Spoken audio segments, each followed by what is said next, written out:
Hi there, before we continue with this video, I've got a big favor to ask. Kindly subscribe to this channel, or should I say, could you please subscribe to this channel? There's quite a number of videos that are coming up in the next few months about investing and knowing how to invest or what to do when you're investing. Thank you very much and all the best with your investment journey. Bye. Hi, it's Abna from Prowse Life Finance on this YouTube page. It's another video about investment, basics of investing. I recorded this video on the 31st of August to post it on YouTube on the 1st of September, but noted some errors in it, so I had to re-record the video again. Today's video is not financial advice in any way. I would expect that you do your own research as you do that. To avoid the errors, I've got notes today to make it easier to explain my point. This is for those who invest for the long term and not the short term. So if you're a day trader, if you invest for 1 to 3 months, this is not for you. This is for those who invest for the long term. And long term is 5 years and beyond. Because you don't know how the market is going to perform within that period. I'm going to assume that it's myself. And I'm going to assume that I'm invested in a tax efficient account. I can do a video on tax efficient accounts if you're based in the UK, and if you'd like that, please put a comment in the chat. Contribute on a regular basis, as on a monthly basis. If I look here, I'm looking at my notes. Just want to make sure that I'm not making errors this time. Not errors, like I enjoy this topic, so I talk really fast and I kind of miss point that makes it difficult for people to understand. So I'm going to look at my notes. So I contribute on a monthly basis. Whenever I get paid, I contribute. I'm using myself as an example. It can be any. You do this over the long time. What it does is that when you invest in a monthly basis, what it does is it ignores what the market is doing. There are people who invest lump sum, which means you're exposed to the market and what it's doing rather than doing it on a regular basis. Patrick invests £200 every month. When he gets his salary, is taken by direct debit to a platform, and he invests £200. Usually, platforms will ask you to set up a direct debit on a monthly basis. Or what you could do is, you could always put the money in. If you're paid weekly, put it in. And then when the month is due, once you've selected your investment and what you want your regular investing to be, the platform would then take that instruction and make sure that your money is invested accordingly on the day of the month that they do that.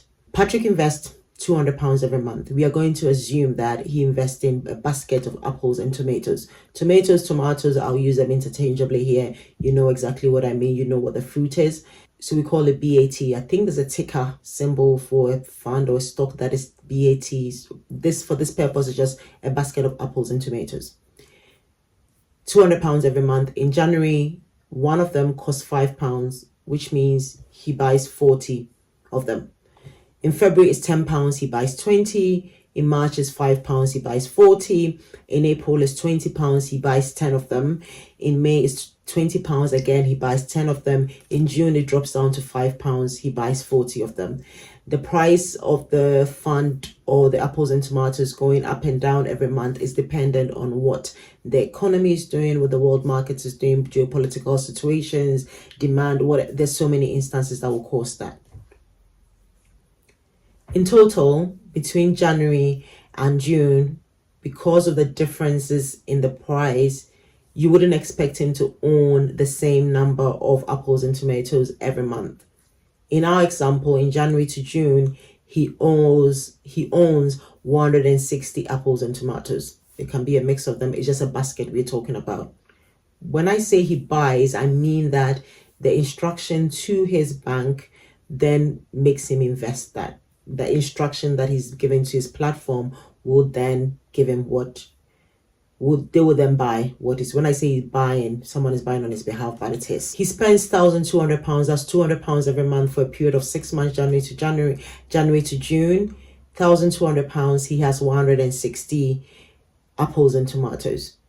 £1,200 divided by 160 is £7.50 per share. So if you invest in the stock market, it's called a share. You are going to get £7.50 per share over the period from January to June. So although you paid £5 here, £10 there, £20 there, averagely over the period, it's averaging that a single one of your share costs £7.50.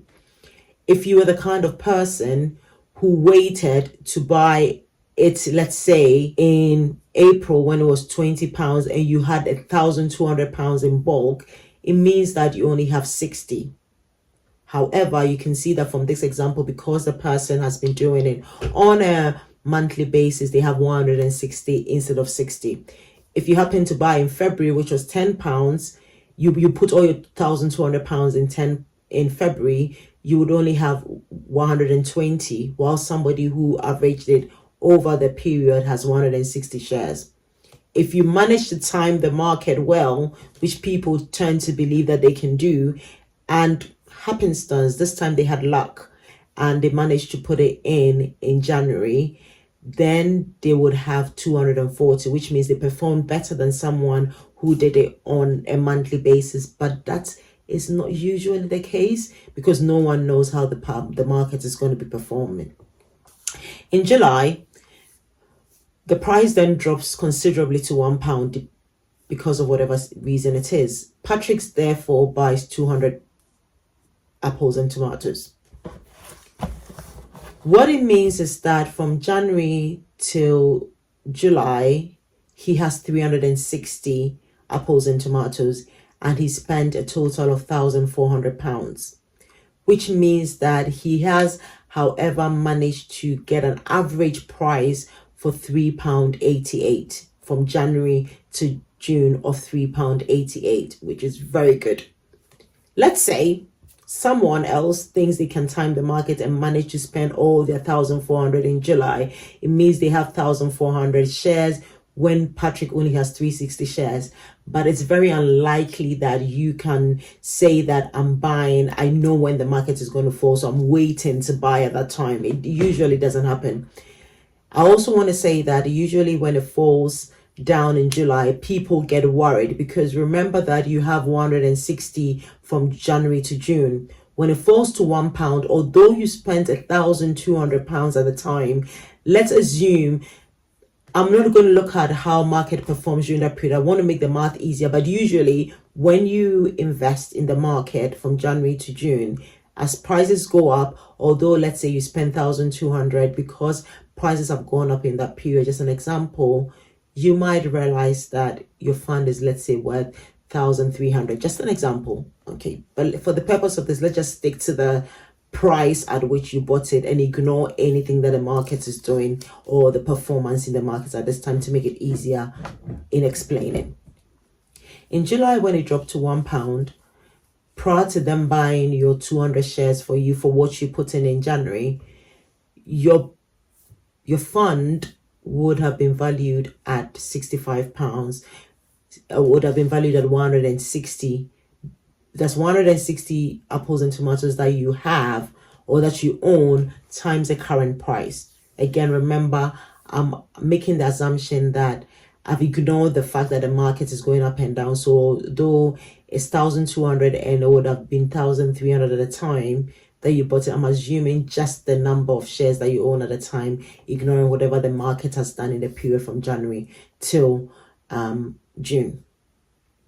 When it became £1, someone would have gotten really concerned and being like, oh, my fund has dropped considerably and I want to sell. But I want to give this example.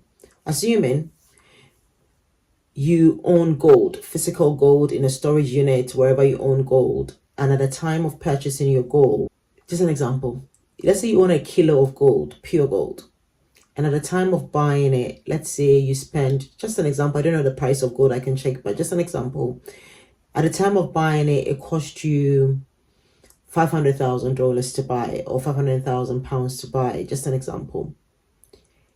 In a year's time, the price of gold then drops considerably.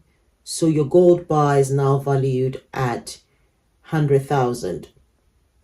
I wouldn't assume that you would immediately sell that gold because the price has gone down and say, oh, I'm scared.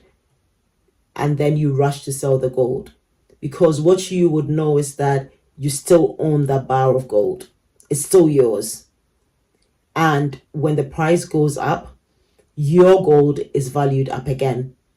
That's the same point with investing in the stock market or investing in index fund over the long term. You just don't sell when prices go down, you hold on to it. And that's what I do. I hold on to. When I say you, this is not financial advice. I hold on to what I have. And the reason why I hold on to it is because I understand what I'm invested in. I understand the markets, the geographical locations, the sectors, the industries, or whatever I'm invested in. So I understand how they perform based on geographical conditions, political conditions, different things in the world can influence how a fund performs. In July, when it became £1, I wouldn't sell. What I normally do is I buy more shares because I understand. So I buy more shares. I just wanted to put this there for someone who's concerned. Immediately their fund goes down, then they get worried and they get emotional and they start selling. That's the importance of understanding what you invested in. Another thing I want to talk about is diversification to help with the emotional thing. If you are diversified across regions, across geographical areas, across sectors, across industries, across commodities and asset classes, then when one fund is not performing and your fund is well diversified, when one fund is not performing, you're not really worried because you know that another fund is picking up very well and you understand how the market works. Next one, in August, the price of, going back to the example, in August, the price drops to £2.50, or it goes up from July to £2.50. You have 80 shares. In October, it goes up to £5, so you have an extra 40 shares or apples and tomatoes that you bought. From January to August, you have 440 at a cost of £1,600, which cost you £3.63 per share average over the period. In January to September, you now have a total of 480 apples and tomatoes at a total cost of £1,800, but it averagely cost you £3.75. Like the examples I gave, if you're waiting to buy at this time, yes, great, you would have bought more shares, but you may have missed out on the performance of the markets from the previous months. So although you bought January to March, whatever, market always goes up, so you may have missed that growth. We don't know. That's why we average over the long term, and the prices are cheaper, so usually you wouldn't time the market. I hope that makes sense in understanding why we don't time the market and we average over the term. And again, a reminder, you don't lose it until you sell. And I'd sell if it wasn't really performing very well and it hasn't been for a long time, then I'd sell. But usually I don't, because I'd rather invest in funds than invest in individual stocks. But you need to understand it if you're doing it for the long term. One thing I want to say as well is when you're invested in a fund or a tracker fund, passive invested tracker fund, it tracks something in the world. Let's say it tracks pharmaceuticals. Let's say it tracks commodities. Let's say it tracks household items, or it tracks the S&P 500, where S&P 500 represents the top 500 companies in the US. The FTSE 200, 250, FTSE 100, all the FTSEs represent the top 100 mid-cap, small-cap companies in the UK. If you're invested in a fund that tracks that, assuming that in a certain month, the fund goes down. 5 years ago, when whatever was happening in the world, I don't want to mention the name, when funds really tumbled in that year. But what happened is that if a fund doesn't perform, if a company within a fund is not performing because it's a top 100 or the top 500, another company will definitely come in to take place of that or of the other company. When you're invested in funds like that, usually I'm not concerned because I know that one company goes and one company comes out. It's only a catastrophic event that would cause a total fund to be wiped out, because there are no more companies existing in the world or things have changed considerably. And that's why diversification is important. If you're invested in pharmaceuticals, for instance, and suddenly there was no need for pharmaceuticals because everybody was well, then your fund will not perform well unless pharmaceuticals then delve into something else. That's the whole point of diversification as well, such that when one fund is not performing, you are not emotionally pushed to sell it because you only lose money when you sell it. That was the example I was giving about the gold. As Christians, We have a verse in Ecclesiastes, and I'll put it up on the screen, which talks about investing in 8 or 9 ways because you don't know where your profit is going to come from. And that's one thing that I would like you to consider. I would also want to talk about making sure that your investment is in a tax efficient account if you're in the UK. But again, it's not financial advice. Please do your own research. I did a video about lifetime mindset a while back. I'll put it up here somewhere in the video. I hope that helps with your investment journey. Everything is open to you to do your own research. If you want to invest lump sum, that's up to you. But from the examples I gave, the importance of dollar cost averaging, what I also want to say is that it actually helps you build a saving muscle, and it helps you build a saving muscle in the sense that you don't wait, you have a habit of saving and investing. So that money goes out on a regular basis and it helps you invest for the long term rather than waiting for something to happen to do that. I hope you found this helpful. It was about dollar cost averaging and pound cost averaging and the benefit of investing and doing that on a regular basis as opposed to doing it in lump sums. But again, you are open to do what works for you because this is not financial advice and I'm not forcing you to do anything. Hope you found this useful. If the math is not going well, please take your time and read through and listen to the video again. I would also put a link in the chat about a blog I wrote a years back on this topic.